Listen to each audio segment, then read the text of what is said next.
नमस्कार दोस्तों, चलिए जानते हैं आज की देश की सबसे बड़ी और महत्वपूर्ण खबरें। उससे पहले अगर जो अपने चैनल को सब्सक्राइब नहीं किया है तो सब्सक्राइब कर लें और बेल आइकन दबाना ना भूलें।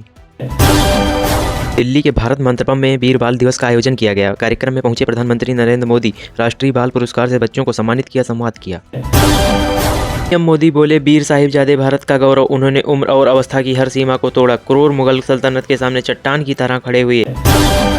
प्रधानमंत्री का इशारों में विपक्ष पर अटैक, बोले पुरानी व्यवस्था में चारों तरफ निराशा थी, आज मंच मिला तो युवाओं के सपनों को पंख मिल गए। वीर बाल दिवस पर 20 बच्चों को प्रधानमंत्री राष्ट्रीय बाल पुरस्कार से सम्मानित किया गया। दिल्ली के विज्ञान भवन में राष्ट्रपति द्रौपदी मुर्मू ने सम्मानित किया।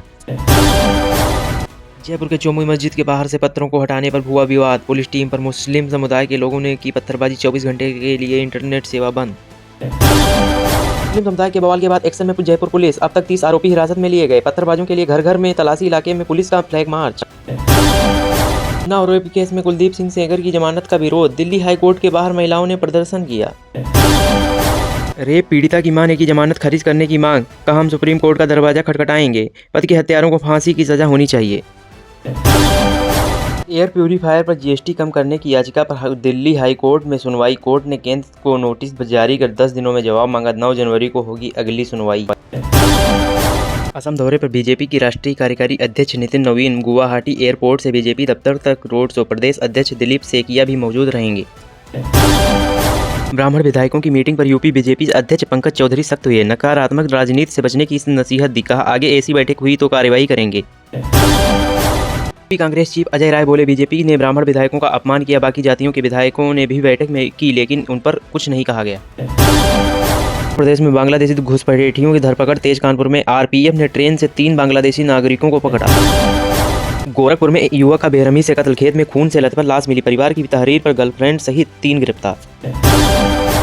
बागपत में भड़काऊ वीडियो वायरल करने वाला रिहान गिरफ्तार, सोशल मीडिया पर कहा था संभल जाओ वरना तुम्हारा हस्न भी दीपू दास जैसा होगा। बदायूं में वन विभाग के दरोगा पर जंगली सुअर का हमला, गांव वालों की मदद से बची किसी तरह से जान। लखनऊ में राष्ट्रीय प्रेरणा स्थल से गमले चोरी, गाड़ियों में गमले उठाकर ले जाने का वीडियो वायरल, कल पीएम के लोकार्पण के बाद कुछ ही घंटों में लूट मच गई। नोएडा में फिर दिखा रफ्तार का कहर, नाबालिग ने तेज रफ्तार थार से कई लोगों को रौंदा, हादसे में 2 लोग घायल, नाबालिग और कार में साथ बैठे उसके दोस्त पर केस दर्ज। वाराणसी के काशी विश्वनाथ मंदिर में स्पर्श दर्शन और वीआईपी प्रोटोकॉल पर कुछ दिनों के लिए रोक, नए साल पर भीड़ को लेकर मंदिर प्रशासन का फैसला। लखनऊ में मुख्यमंत्री आवास पर मना, गुरु तेग बहादुर शहीदी दिवस, कीर्तन समागम में सीएम योगी आदित्यनाथ भी मौजूद रहे। कर्नाटक में मुख्यमंत्री की कुर्सी को लेकर खींचतान जारी, पत्रकारों के सवाल पर सीएम सिद्धरमैया बोले, मैं किसी पर कोई टिप्पणी नहीं करना चाहता। केरल के तिरुवनंतपुरम निगम में लेफ्ट का 45 साल का शासन खत्म, पहली बार बीजेपी के हाथ में निगम की कमान, बीवी राजेश मेयर का चुनाव जीते। बीएमसी चुनाव के लिए बीजेपी और शिवसेना सिंधगुट में सीटों का बंटवारा, फाइनल सूत्रों के मुताबिक बीजेपी 140, सिंधगुट 87 सीटों पर लड़ेंगे चुनाव। महाराष्ट्र के बुल्ढाना में नगर अध्यक्ष का चुनाव जीतने पर कांग्रेस नेता ने उड़ाई नोटों की गड्डियां, वीडियो हुआ वायरल।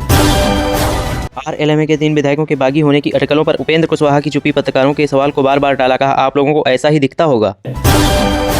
नमाज के लिए मुर्शिदाबाद पहुंचे हुमायूं कबीर, बोले मैं चुनाव लड़ने के लिए तैयार, 100 सीटों जीतकर सत्ता में आने की कोशिश, बंगाल के 70 से 80% मुसलमान मेरे साथ। दिल्ली के वेलकम इलाके में हुआ मर्डर, अज्ञात बदमाशों ने सूरज नाम के शख्स को चाकू मार के मौत की घाट उतारा, पुलिस आरोपियों की तलाश में जुटी। मध्य प्रदेश के आमलवा में बाइक की मामूली टक्कर को लेकर जबरदस्त बवाल, भीड़ ने थाने के बाहरी युवक को पीटा, पुलिस ने उग्र भीड़ को खदेड़ा।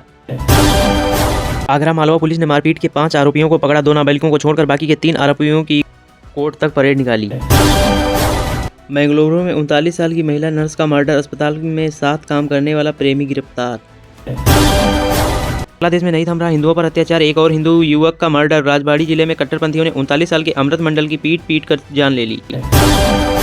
यून सरकार पर शेख हसीना का गुस्सा फूटा, कहा गैर मुसलमानों पर अत्याचार हो रहा है, लोग इस बुरे दौर को और ज्यादा वक्त तक नहीं चलने देंगे। यूक्रेन की एक और बस्ती पर रूस का कब्जा, कई इलाकों में रूसी सेना की स्ट्राइक, यूक्रेन का भी रूस के कई ठिकानों पर हमले का दावा। जंग के बीच ट्रंप के दूतों से जेलेंस्की की बातचीत, कहा शांति समझौते के कुछ दस्तावेज पूरी तरह से तैयार, संवेदनशील मुद्दों को हल करना बाकी। नाइजीरिया में अमेरिका की एयर स्ट्राइक, आईएफआईएफ के ठिकानों को बनाया गया निशाना, कई आतंकियों के मारे जाने की पुष्टि।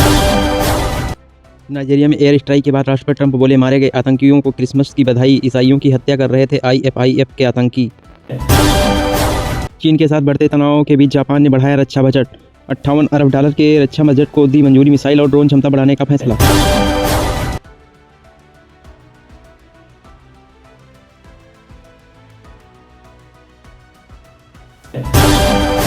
कंबोडिया में भगवान विष्णु की मूर्ति तोड़ने के बाद थाईलैंड ने दी सफाई, कहा सुरक्षा कारणों की वजह से गिराई गई मूर्ति, जहां मूर्ति लगी थी वहां रजिस्टर्ड धार्मिक स्थल नहीं था।